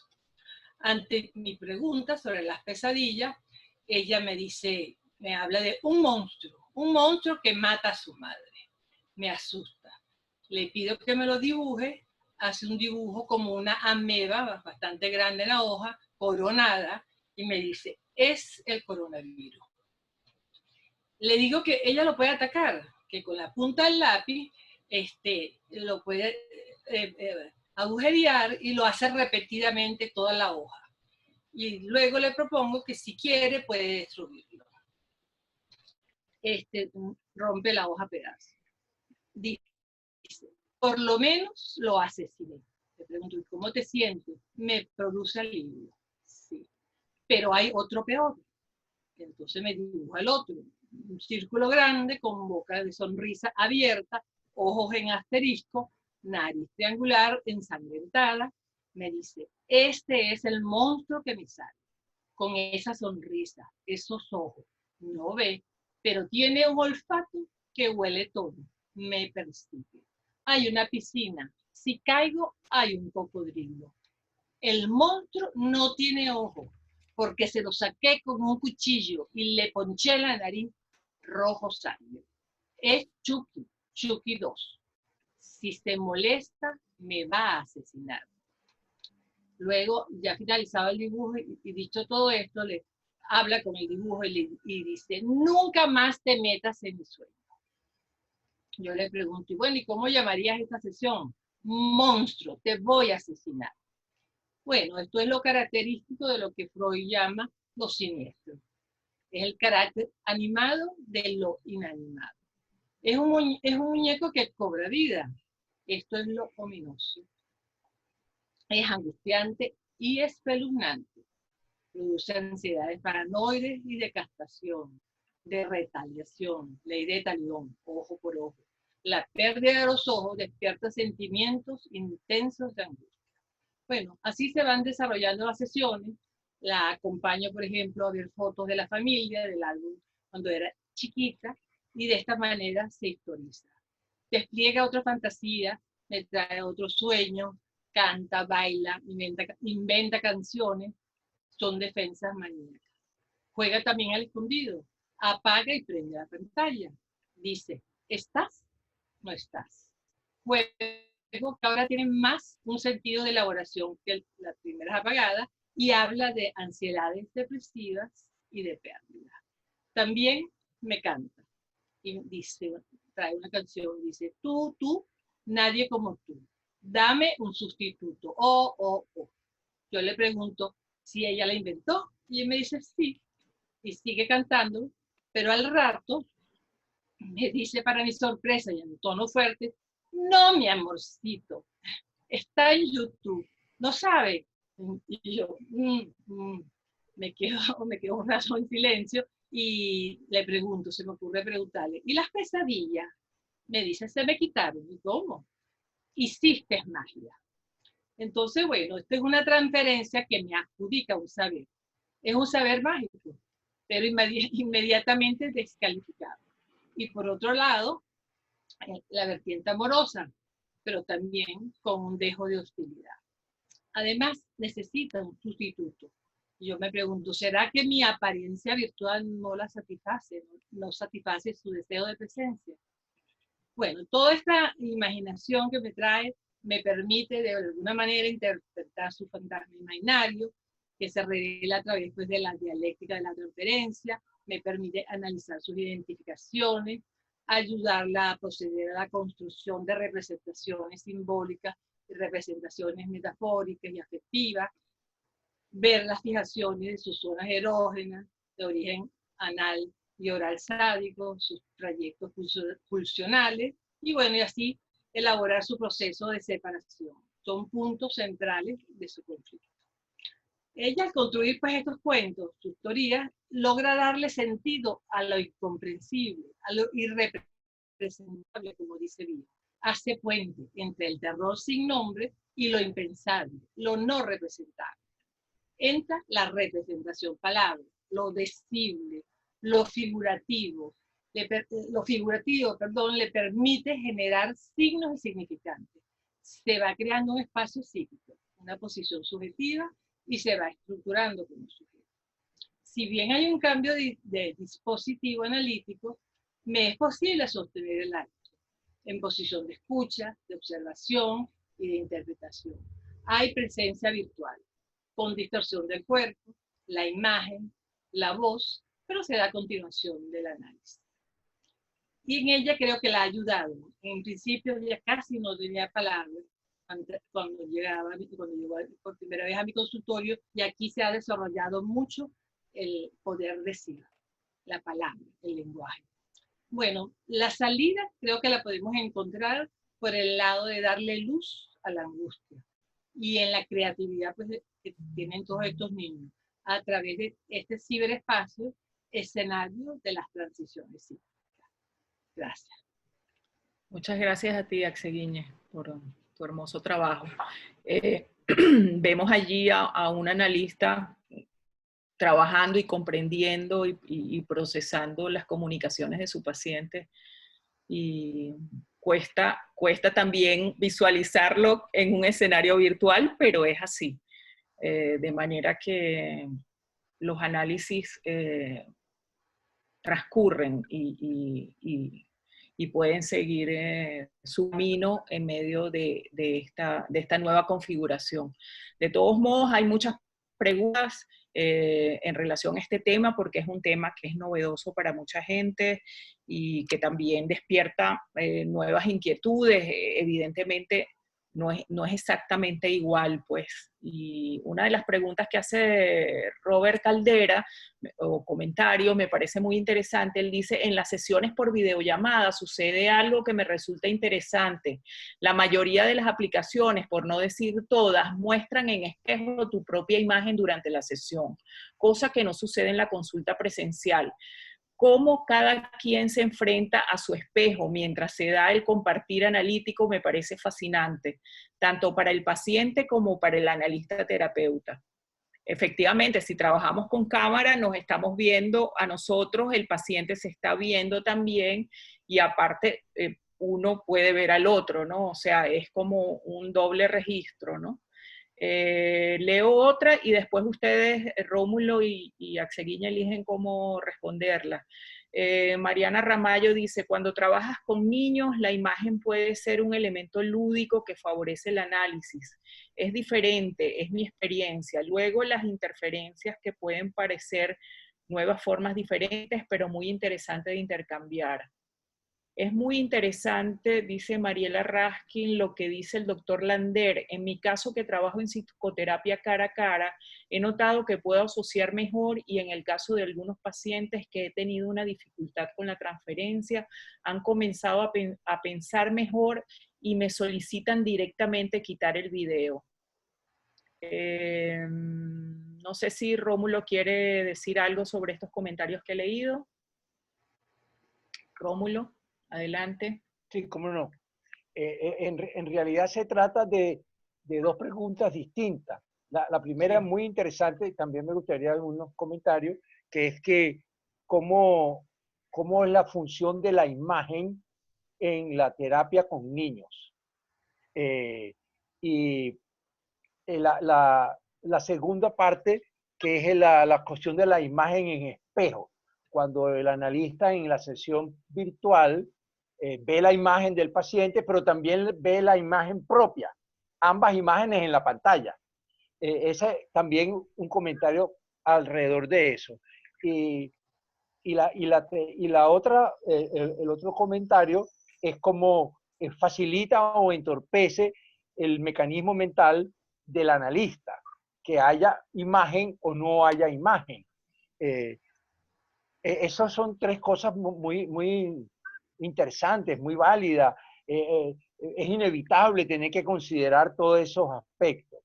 El primero, rapidito, porque esto tiene que ser rapidito. Primero, en la terapia de niños de distancia, o sea, en Internet, tiene que ser con imagen, porque el proceso de abstracción de la mente infantil está en proceso de desarrollo. Los niños no abstraen las ideas con la misma presencia, con la misma fuerza, con la misma frecuencia que los adultos. Y entonces en los niños la imagen, el dibujo, ayuda a transmitir la idea que padecen, que sufren. Y cuando tú le preguntas, cuéntamela, mira, no puede contarla, aunque la sabe, porque las palabras no están claras y no están claros los conceptos. Y la capacidad de introyección, la capacidad de introvisión está limitada. Mucho más fácil es dibujar el monstruo, dibujar el virus, matarlo, comérselo, etc. Ahí hay imagen, el trabajo de la imagen. Y eso es totalmente propio, natural, útil en el trabajo con niños. La pregunta que cabe aquí es, si ese trabajo de la imagen que hace la mente del niño corresponde con otro trabajo de imagen que tiene el analista. Entonces son dos mentes que están trabajando con imagen. Entonces la pregunta es, cuando la mente del analista trabaja con muchas imágenes, vamos a decir, fluye normalmente si hay la imagen. Pero si la mente del analista no trabaja con imágenes, ese trabajo con niños y trabajo con imágenes va a ser como obstaculizado. Todo depende del tipo de analista. Todos los analistas no son iguales, tienen una mente diferente cada uno, y algunos trabajan mucho mejor con las ideas abstractas y otros trabajan mejor con la presencia de imágenes que transmiten ideas. Y eso es normal y bien, y eso no tiene rollo.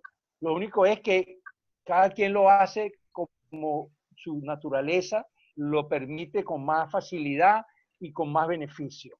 En el caso de esta jovencita, se ve claramente cómo ella progresa enormemente cuando toma conciencia de lo que está pasando con la relación con su madre, de ella, y lo que está pasando pasando con la relación de gerencia con su analista. Todo visto en los dibujos, todo visto en el monstruo que soñó, en el sueño, la piscina, en cómo le quita los ojos, que es interesante, pero esa es otra pregunta. ¿Qué es la metáfora de los ojos y qué significa que ella le quite el ojo? Parece que el monstruo tiene un solo ojo, no tiene dos. Entonces, etcétera. Pero se trabaja con imagen. Muy bien. La otra parte del espejo, de la imagen del analista en el espejo, es curioso. Si yo me refiero a mi experiencia, por ejemplo, que no es más que una experiencia. Yo trabajo por Skype, solamente utilizo otra plataforma cuando son grupos y cuando son familias, que se trabaja también por Skype, como un grupo de familia. Son 6 personas, 5 personas, 3 personas, etc. Ahí no funciona el Skype bien. Me meto en Zoom, ahí en ese trabajo. Pero el trabajo individual, uno por uno, en Skype funciona muy bien y todo el mundo es más fácil manejarse por Skype. A mí no me molesta ni me doy cuenta que mi imagen está en la pantalla. Yo casi no miro la pantalla. Me interesa más la imagen. Si puedo El sonido. apagar la imagen que estoy recibiendo, para mí es mejor trabajar sin imagen. Pero aquí hay una cosa clínica. Hay pacientes que también les conviene y coincidimos que es mejor el beneficio de una sesión sin imagen que con imagen. Pero no todos los pacientes son así. Todos los pacientes que tienen un funcionamiento más primitivo, vamos a decir narcisistas, mecanismos más primitivos, se apoyan en la imagen para poder producir el pensamiento. Entonces hay que tener imagen. Entonces yo dice, sin imagen yo no puedo asociar, yo no le puedo contar nada si no hay imagen. ¿Qué le voy a decir? Cuando aparece la imagen, el proceso de pensamiento de esa persona funciona mucho mejor. Entonces yo digo, mira, vamos a trabajar con imagen, no rollo. Yo me quedo calladito, pero yo volteo para otro lado. Sí. Y él me está viendo, o ella, porque es necesario para el funcionamiento de su mente que haya imagen. No todos son iguales. Cuando una persona tiene la personalidad o la mente organizada un poco más a nivel edípico, no requiere de imagen como condición, sino la imagen es como divertido o es como bienvenida o es agradable, pero no es una condición para el proceso de pensamiento.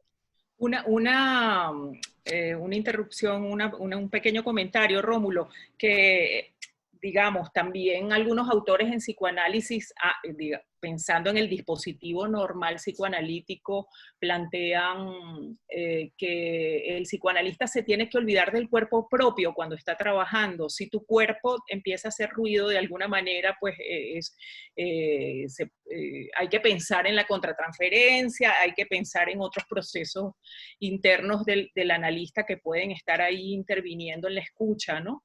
Pero en general, recuerdo a François Dolto que dice, cuando uno trabaja bien con un paciente, uno se olvida de su propio cuerpo.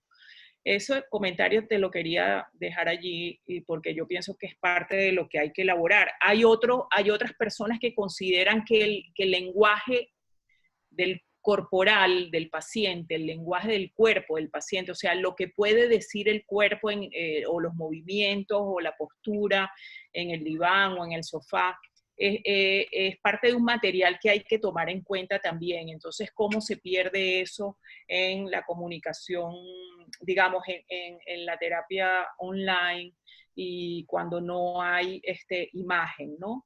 Porque aunque en el diván, en el dispositivo tradicional, uno ve al paciente, aunque el paciente no lo vea a uno.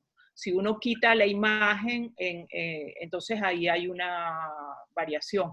Otra cosa, un último comentario es sobre la fragmentación del cuerpo también en estas comunicaciones virtuales, y no me refiero solo a la experiencia analítica, sino que en general pues uno ve a las personas del torso para arriba y buena parte de las características sexuales, de los rasgos sexuales secundarios quedan fuera del campo visual o del campo psíquico, no sé.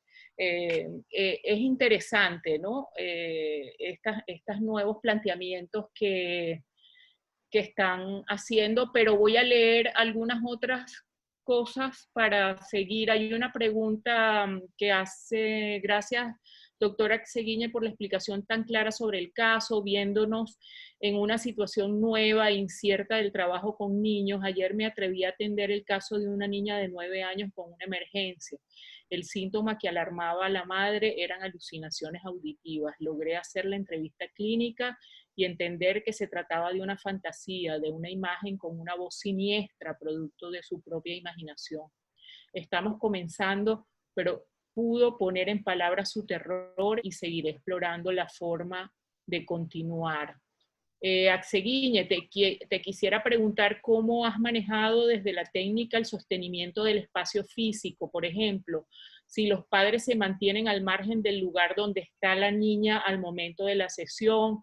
¿Es ella quien se encarga del manejo del equipo? Te preguntan, Axeguiñe. En fin, si tienes oportunidad de comentar cómo lo has manejado, muchos saludos. No sé si quieres agregar algo a esto, Axe, antes de seguir. Okay. Sí, es bien interesante porque eso es un elemento interesantísimo cuando los padres son muy intrusivos. Esta señora, en un principio, la madre, que es la que le arregla a veces el equipo, le da su propio celular, a veces entra y sale algunas veces. Cada vez respeta más el espacio de la niña. El hecho de la imagen y poder yo ver en todo momento es muy importante, sobre todo en esta paciente que es muy motora. Y ella al bailar y hacer otras situaciones de juego, yo pierdo el foco. Y me cuesta a veces volverla a centrar en el foco. Con esta niña realmente se pudo dar y se sigue dando el análisis, pero hay otros niños que yo no pude realmente hacerlo vía internet.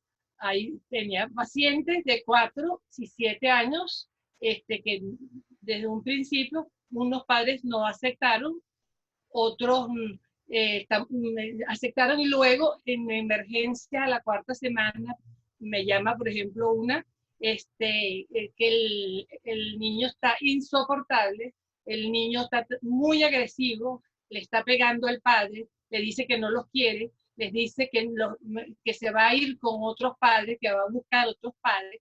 De hecho, que se va de la casa y la madre le abre la puerta y el niño se va, se lo deja en el pasillo. Pues eso pasó el primer día, el segundo día, el tercer día y al 4º día me llaman pues, desesperado por la situación. Lo curioso que me llama la atención en esta experiencia es que los otros niños estaban presentando exactamente, casi con las mismas palabras, el mismo síntoma. La niña de 4 años, que también consideré que era muy difícil, este niño primero que les dije, yo traté de hacerlo por teléfono y no fue posible. No tenía suficiente palabra para poder que se diera por teléfono, ni por Skype ni por nada. Esta niña de 4 años, que es mucho más verbal que el de 7, bueno, igual, la madre me llama desesperada, que la niña está en crisis, que la niña este primer niño no quería ni comer, y tenía problemas de sueño. Esta segunda no tiene problemas de comer y de sueño, pero sí tiene problemas de irritabilidad, de malcriadez, cree que es la reina, maltrata y le responde de una manera muy dura a los padres y le dice también que ella se va a buscar otros padres. Es más, prepara las maletas para irse de la casa a buscar otros padres. Y el otro tercer niño también con las mismas características. Yo pienso que estos niños de alguna manera han roto su rutina, han perdido su espacio, han perdido su escuela, sus amigos, su espacio de recreo, sus actividades secundarias. Estos niños hay que ponerle ojo porque muchos pueden estar, unos en duelo, pero otros pueden estar más deprimidos. Sí, yo voy a leer porque es interesante porque fíjense lo rico y lo multidimensional de estas nuevas formas de comunicación. Resulta que aquí estamos hablando, yo les leo las preguntas, pero la gente en el chat escribe y algunos se comentan entre ellos y me parece riquísimo y voy a leer algunas cosas allí de comentarios que se han dado. Ana Herrera dice, creo que es muy cierto oír la mente del otro, pero el otro no está completo sin su cuerpo, ya que muchas veces hay un lenguaje corporal que expresa una contradicción con lo dicho y no necesariamente uno está en simetría. Es un poco parecido a lo que yo había comentado, y luego Adriana Prengler dice, muy interesante ver las diferencias de opinión en cuanto al análisis a distancia. Comparto lo que comenta Ana Herrera. Creo que el análisis remoto funciona bien en varios niveles, ayudado por la creatividad. Me parece que se pierde una parte de la interacción cuando el cuerpo no está concretamente presente, con o sin imagen. Nos perdemos lo que el paciente hace al saludar, si se mueve ansioso en el diván, si da una mano húmeda al irse, su olor, muy importante, el olfato y el tacto son dos sentidos que quedan fuera. Dice Adriana, su forma de entrar o salir del consultorio, y no sabemos qué está haciendo detrás de la pantalla. Hay muchas cosas que no vemos a distancia, aunque es cierto que también con el video vemos otras que en remoto, como cosas de su casa, su mascota, a veces su familia, aspectos de su ambiente cotidiano, que no conocíamos y que a veces dan mucha información. Es como una otra realidad que se nos presentifica pues en esto. Otro punto, antes de darle la palabra a Rómulo de nuevo, es el del silencio, que también es interesante, estos momentos de silencio. Es un poco como en la televisión, pues las transmisiones con imagen dejan, de alguna forma dejan la experiencia subjetiva de un mayor tiempo real, un silencio que quizás se puede tolerar mucho mejor en un ambiente físico común. A través de la virtualidad se puede hacer eterno. ¿Qué nos dices, Rómulo, de todo esto? Es interesante porque lo enriquecedor de esto es que es un mundo nuevo y cada analista que tiene una forma particular de conceptualizar el psicoanálisis por un lado y el acto analítico personal por otro lado. Como cada quien tiene una manera, en este caso, hablar sobre el análisis a distancia es riquísimo porque cada quien va a traer una experiencia diferente. La experiencia mía, yo tengo bastante tiempo haciendo análisis a distancia, por lo menos 3 años, con personas que no están en Venezuela, con personas que eran pacientes antes, cuando hace 30 años una persona se iba de Venezuela, un paciente, en análisis, bueno, había que conseguir otro analista en el país y en la ciudad donde la persona iba, para que retomara el análisis. Ahora no, ahora es paciente, pero se tiene que ir, se va, y la semana siguiente, a la misma hora, tiene sus 2 sesiones o sus 3 sesiones que tenía en Caracas. Lo único es que, bueno, que no está ahí, pues que es virtual. Entonces, la experiencia que yo he tenido es que para mí, para mi manera de entender el material psíquico del otro, me apoyo mucho en el cuerpo del otro. Si lo que yo tengo solamente es el audio, yo tengo para trabajar toda la sesión, solamente con las ideas que transmite. Su palabra transmite ideas, que son conceptos, los sueños, lo que habla, lo que se le ocurre, etc. Pero eso es para mí. No significa que todo el mundo tiene que trabajar igual. Cada quien trabaja a su manera. Siempre y cuando sea analítica, que significa que cree en el inconsciente, que trabaja con las producciones del inconsciente y que sabe que la palabra es la manera como las ideas del analista circulan y llegan a la mente del otro. Bueno, ya eso es psicoanalítico, ya está. Entonces yo puedo trabajar con eso. El cuerpo no me llama tanto la atención. O sea, no es más fundamental pues, para construir lo que está pasando. Yo me baso más en los mecanismos mentales. La historia que me están contando me deja ver en forma invisible 3 cosas. Me deja ver qué tipo de relación de objeto hay entre el que está hablando y el objeto imaginario. ¿Qué tipo de relación de objeto hay? Me deja ver qué tipo de angustia, dividida en 4 tipos según Freud, tiene en esa relación de objeto. Y me permite ver qué posición ocupa el sujeto en relación al falo con el otro. Con esos 3 mecanismos y con esos 3 conceptos, me armo una teoría de lo que está pasando. Y yo se lo puedo decir. El cuerpo no me da una información adicional, pero eso es para mí. Hay personas que el cuerpo es fundamental. Sí. Cómo va, cómo entra, cómo sale, cómo dice, cómo tose, cómo se viste, cómo... Me mandan una grabación y yo puedo hacer una sesión de análisis con una grabación que tenga una voz clara que yo entienda. Pero eso es para mí. Pero no es la única manera. No es otras son más como más fáciles o más productivas o más válidas. Por eso a mí me gustaría decirle a la otra persona que está hablando ahorita que me diga, cuéntame cómo es para ti. Y yo ir cómo trabaja la otra mente, me refiero a la otra mente del analista, cómo hace su acto analítico, de dónde viene. Por ejemplo, yo pregunto mucho algo que trabajamos en el laboratorio de psicoanálisis, y yo veo que Tito está aquí anotado en lo que está oyendo lo que estoy diciendo, Tito Fernández.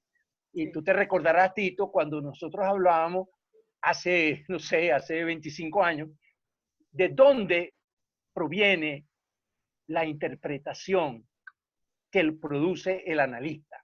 ¿De qué parte de su mente? ¿Cuál mecanismo utiliza el analista para producir el entendimiento que va en la interpretación? Y una de las cosas decíamos que venía del síntoma del analista. Rómulo. El analista tiene su vida, ya está, es demasiado largo, sí, perdón. Ya. Sí, no, muy interesante. De hecho, Indalecio Fernández, alias Tito, nuestro querido Tito, dejó un comentario aquí que ya lo voy a leer esto ya para ir cerrando un poco, porque estamos más o menos sobre la hora y quería, hay algunos minutos finales para decir algunas cosas. Tito dice, el dispositivo pantalla es bidimensional, es una interfaz entre los interlocutores. Cada interlocutor está en un espacio tridimensional. Hay que tramitar la bidimensionalidad simétrica y sensorial, y cita Meltzer, o lo menciona. Lo que agota es que el analista tiene que sostener el interfaz paciente, transferencia paciente y termina agotado. Bueno, también con respecto al encuadre y al dispositivo con los niños, comentan algo por allí que es muy interesante, que es que algunos padres se mantienen en el mismo lugar o cerca, ¿no? Dice Mariana Ramallo, ahora intento preparar el setting, no es fácil, algunos pacientes piden la presencia de sus padres, yo intento interpretarlo porque es difícil definir el espacio, sesión. En las primeras sesiones me pasó descubrir padres escondidos por los gestos que hacían los niños. Bueno, ya nos quedan como unos 10 minutos. Yo quería pues cerrar este evento de hoy también haciendo algunas aclaratorias y de un pequeño fe de rata que nuestro amigo Manuel Llorens es el autor del libro Psicoterapia Políticamente Reflexiva, no solo el traductor, y además, este libro se puede encontrar en la biblioteca virtual de la Sociedad Psicoanalítica. Bueno, hemos podido culminar, yo digo con éxito, en el sentido de que las interrupciones de internet fueron breves. Prácticamente fui la única que salí por unos minutos y hemos podido compartir todas estas ideas y reflexiones con este público tan amplio y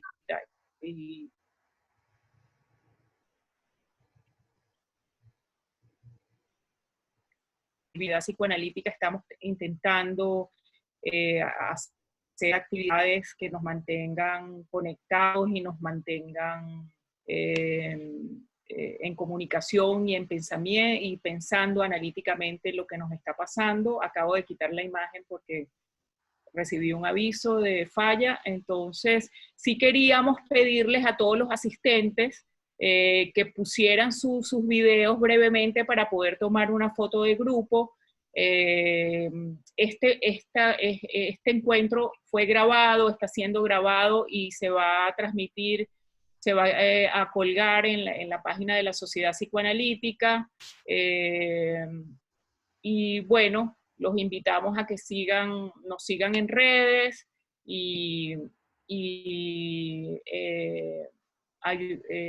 tanto en Twitter, en Instagram como en Facebook. También nuestro correo es spdcaracas@gmail.com y nuestra página web es www.spdcaracas.com.be. Entonces, bueno, estamos listos para tomar la foto. Quizás todos deberíamos abrir pantalla a ver si es posible tomar una foto con casi 100 personas en audiencia. Ok, Adelante. listos para la foto. Aquí estoy activa. Sonrían todos. Tenemos 3 páginas. Ya fui por la primera página. Todavía sigan sonriendo. Y seguimos. Gracias a todos por estar acompañándonos. Sí, gracias a Michelle y a Soraya, Michelle Carpio y Soraya Sarmiento. Ay, se me olvidó. Métete y tómatela, anda. Entre tantas cosas se me olvidó. Las grandes organizadoras junto con Soraya y María Carmen. Las que estaban detrás de las cámaras, Michelle Carpio y Soraya Sarmiento, que han hecho posible este primer encuentro, y esperemos que sean muchos más. Y bueno, estamos felices de tenerlos tan cerca y tan lejos a la vez. Gracias a todos por asistir. Vamos a proyectar. Mari no Carmen. sé si Ana, ¿quieres decir algo? Ajá. Perdón. Sí. Ana, ¿estás por allí? No que ponga el micrófono. Ya le voy a poner el audio, perdón. Okay, eso. Muy contenta pues con la asistencia y los trabajos muy interesantes, y bueno, me alegro que no se nos tanto el internet, y bueno, espero que seguiremos el próximo mes haciendo. Muchas gracias a todos por su asistencia y bueno, hasta luego y que cuídense todos. Cuídense mucho. Gracias. Chao, gracias. Hasta luego. Gracias. Chao. Muy gustoso de estar aquí. Adiós a todos. Eso. Cuídense. Cuídense. Cuidémonos. Cuidémonos todos. Que después de la cuarentena es que viene el peligro. Así es. Cuiden la imagen y el audio. A Venezuela, a España, a Estados Unidos, a Chile, a Argentina, a tanta gente que hay de otros lados. Un gran abrazo. Nos vamos. Ya va. Nos vemos. Adiós. Chao, chao. Corten. Yuhu. Ok, salimos de esto. Adiós. Pero mi amor, si tú y yo nos podemos ver. Soraya, paró en la grabación. No se va a apagar esto nunca. Adiós, besos.